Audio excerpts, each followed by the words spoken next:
नमस्कार दोस्तों, एक नई लर्निंग के साथ हाजिर हूँ और आज की जिस लर्निंग को लेकर के हम लोग चर्चा करने की कोशिश करेंगे, वो एक फार्मास्यूटिकल और ऑर्गेनाइजर वाली कंपनी की जिक्र करने की कोशिश करूंगा।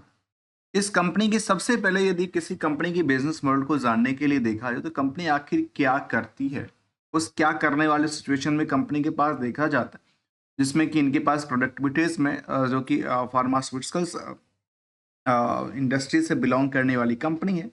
नाम थोड़ा-सा उन्होंने एक तरह से इनके वेबसाइट्स पे फार्मास्यूटिकल्स हैं, तो उनकी कंपनी का नाम कुछ और आंकड़ा देती है, ऑर्गेनाइज़र ऑर्गेनाइज़र के तौर पे कहती है। लेकिन इनकी प्रोडक्टिविटीज़ रेंज से मार्केट में क्या-क्या चीज़ शामिल करता है, जहाँ पे मैन्युफैक्चरिंग भी करती है, कहते हैं जो मैन्युफैक्चरिंग प्रोficiency की बात कहती है। जनरल सेक्शन और बीटा लेक्चर्स इन द जो कि सेफो लोस पे स्विंस सेक्शंस हैं, उसमें भी कंपनी का कामकाज रहा है। लेकिन यदि हम मार्केट की तरफ चलें तो मार्केट का क्या टेंटेटिव है उस पर जरा समझने की कोशिश करते हैं। देखिए दोस्तों, मार्केट में प्राइस ऊपर नीचे चलती रहती है, उसमें कोई बड़ी हलचल नहीं है। फिलहाल हम यहाँ देखने की कोशिश करेंगे जो फिलहाल इसको इस स्टॉक को कह सकते हैं कि अंडर वैल्यूड स्टॉक। कहाँ से? बुक वैल्यू से। इंट्रिंसिक वैल्यू कहता है 1 रुपये 11 पैसा, जिसके नंबर के बेसिस पे लगता है कि शायद मार्केट में अभी ओवर वेटेज की बात कहती है। लेकिन दूसरी तरफ देखेंगे इंडस्ट्रियल के पी के मुताबिक इस स्टॉक को, तो ये ओवर वेटेज की बात शामिल करती है।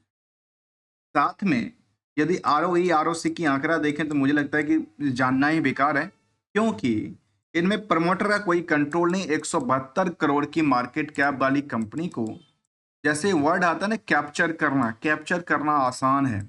सभी के सभी आम पब्लिक के पास होल्डिंग है और कह सकते हैं कि यहाँ पे कंपनी की जो नेट इनकम मार्जिन रही वो भी काफी कम है। ऐसा लगता है कि शायद ट्रेडिंग करती है, ट्रेडिंग का कामकाज है। और वहां पे इन्होंने ये भी दर्ज करती देखी गई कि कंपनी 2012 में बनी थी इरम्स फार्मास्यूटिकल के नाम से, जो कि manufacturing and trading of the pharmaceutical. और इसमें जो ट्रेडिंग के अंदर देखा जाए तो काफी केवल 1% की नेट इनकम मार्जिन क्रिएट करती है, जो लास्ट 12 महीने की डेटाबेस के। क्या कंपैरिजन इनके फंडामेंटल बाकी सिचुएशन से कहती है, मार्केट की ट्रेंड क्या कहती है, उसको भी समझने की कोशिश करेंगे। यहाँ फिलहाल देखा जाए तो इस कंपनी का रिजल्ट प्रोस्पेक्टिव डेटा अपडेट हुआ, उस रिजल्ट के अपडेट के लिहाज से आप कंपेयर करेंगे तो दो तरह की कंपैरिजन है। एक है वायो वाई, जिसको हम पिछले साल के सेम क्वार्टर से लेते हैं सीजन के हिसाब से। दूसरा कहते हैं कि ये ट्रेंडिंग के मुताबिक हम देखेंगे तो इसको कहते हैं ट्रेंड। ट्रेंड का क्या रहा, तो यहाँ पे देखा गया जहां कुछ भी नहीं था वहां 281 करोड़ का कंपनी ट्रेडिंग करती देखी गई, जो कि पिछले क्वार्टर में करीब 58 करोड़ के आसपास था। मतलब मार्केट में अब जो कारोबार नहीं था, अब जाके कारोबार इनका बनती देखने को मिल रही है। इसके अलावा कंपनी जो ऑपरेटिंग प्रॉफिट रहा वो काफी कम रहा है, और कम के साथ साथ मार्केट में करीब 4 करोड़ की प्रॉफिट इस क्वार्टर में बुक करती है, जो कि पिछले पीरियड के मुकाबले ये कह सकते हैं कि एक कैलकुलेटेड डेटा की तरफ चलें तो ये कह सकते हैं इस कंपनी की यदि आप टर्नओवर की तरफ देखें तो ये कहता है कि 10,000% की जो मुनाफा है वो इंक्रीज करती देखी गई है। और स्टॉक की प्राइस भी जो है वो काफ़ी सस्ते रेटों में देखने को मिला है। लेकिन सस्ते रेटों में नहीं, सस्ते रेट का मतलब ये हुआ जो शायद ये पी रेशियो के मुताबिक काफ़ी सस्ता हो, लेकिन ऐसा तो नहीं है। लेकिन ये स्टॉक की प्राइस को लेकर के एक छोटा सा अमाउंट की बात शामिल करती है। जहां हायर से लोअर की यदि बात किया जाए तो हायर के आसपास कहाँ 3 रुपए के आसपास, बॉटम करीब 1 रुपए के आसपास। मतलब वहां से 300% की हलचल क्रिएट करती देखी गई।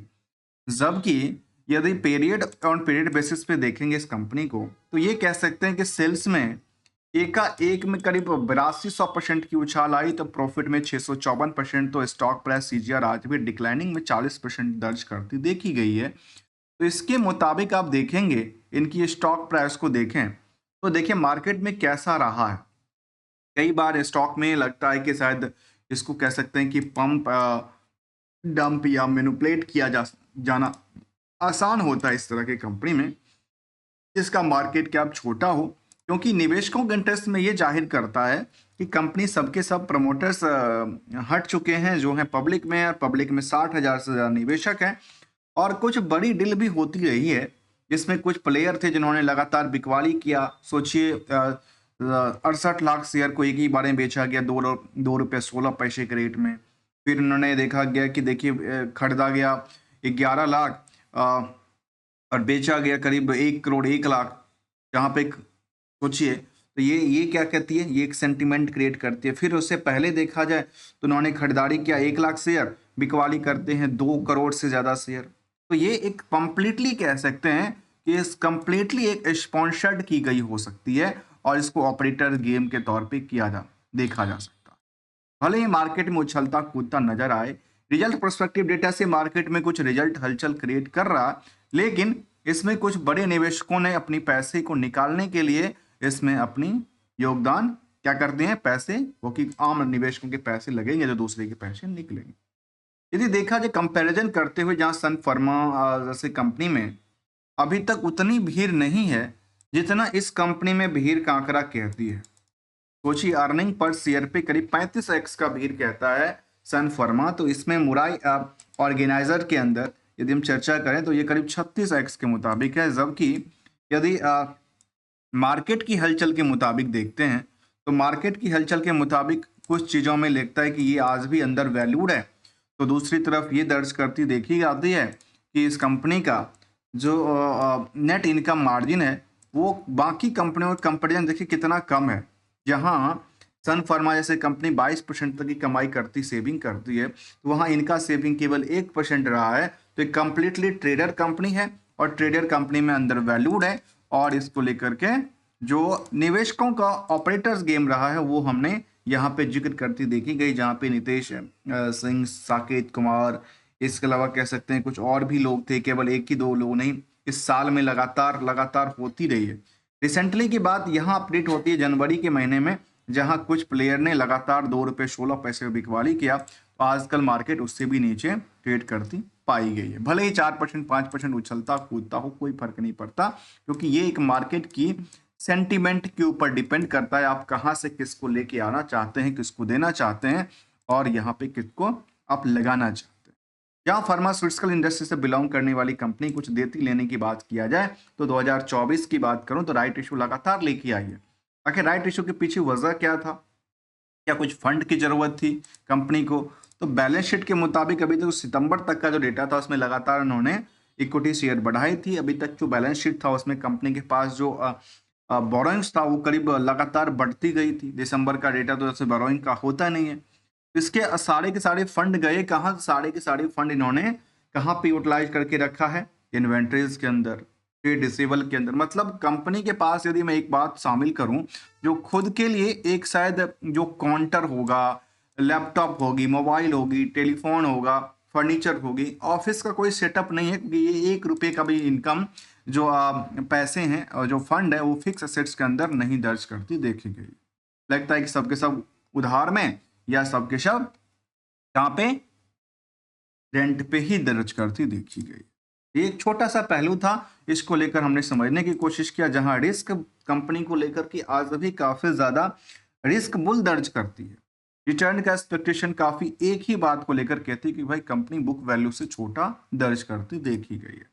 लेकिन कंपैरिजन यदि करेंगे इसको सेंसेक्स के पॉइंट ऑफ व्यू से, तो जहां पिछले 5 सालों में सेंसेक्स के पॉइंट ऑफ व्यू से इस कंपनी की जो रणनीति रही उसमें लगातार गिरावट रही है, तो मार्केट में सोचिए एक टाइम फ्रेम के मुताबिक मार्केट में खरीदना बेचना, और आमतौर पे जिनका जहाँ पे नुकसान हुआ होगा, कुछ लोगों का फायदा हुआ होगा। जब मार्केट पिक पे था तो कोई ना कोई तो बेचने के लिए रेडी था, कोई ना कोई खरीदारी बेचने के लिए, खरीदने के लिए भी रेडी थे। इसको लेकर दो सवाल को अक्सर रखते हैं कि एक तो ट्रेंड, मार्केट की टारगेट क्या है और एक एशल क्या है, क्योंकि ये मार्केट की ट्रेंड के मुताबिक डिपेंड करता है। ये मार्केट की ट्रेंड क्या कहती है?